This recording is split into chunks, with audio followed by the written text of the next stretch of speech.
Hello. Welcome once again. In this session, we are going to take a look at how to add and use the Gradebook. Any graded activity in Moodle, whether assignments, quizzes, discussion forums with ratings, etc., are automatically added to the Gradebook, with a grade value as specified in the activity settings. To access the Gradebook, click on the Gradebook setup from the Course Administration block, or the Actions menu here. On the Gradebook setup page, you can get an overview of all the graded activities that your students have taken.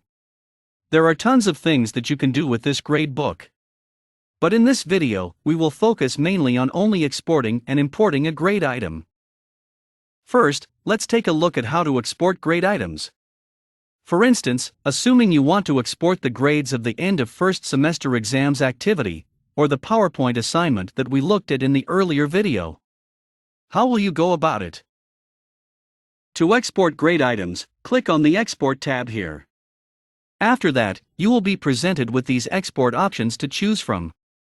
I'm going to export mine to Excel, so I will choose the Excel spreadsheet format.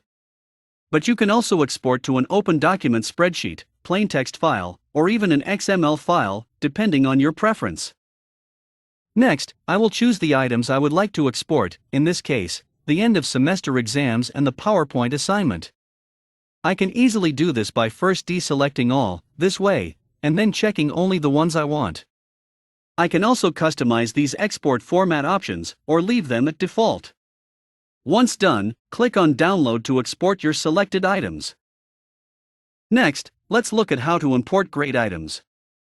Oftentimes, you may wish to add a standalone grade item to the eLearning Gradebook.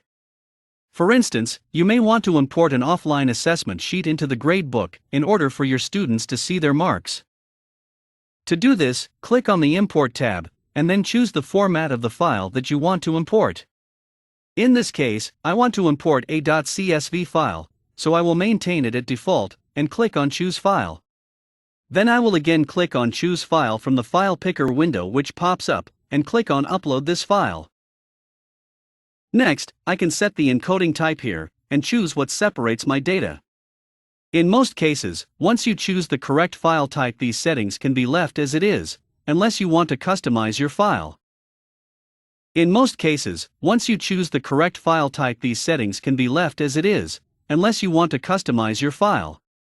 So I will proceed with these default settings since my encoding type is UTF-8, and my data is also comma separated. Finally, click on Upload Grades to upload your grade item. The next page is the Import Preview page, where you will link your grade item to the Gradebook entries. So from here, I will map my grade item's ID number to the Gradebook's ID number. Note: always map these based on what uniquely identifies a student. Finally, under the grade item mapping, I will set each to new grade item since I'm importing this as a new grade item. But assuming you are adding it to an existing grade item, you can select it from here as well.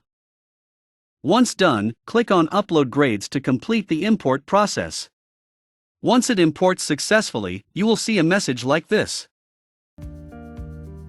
That's all for this session. Don't forget to revisit the previous videos to learn more.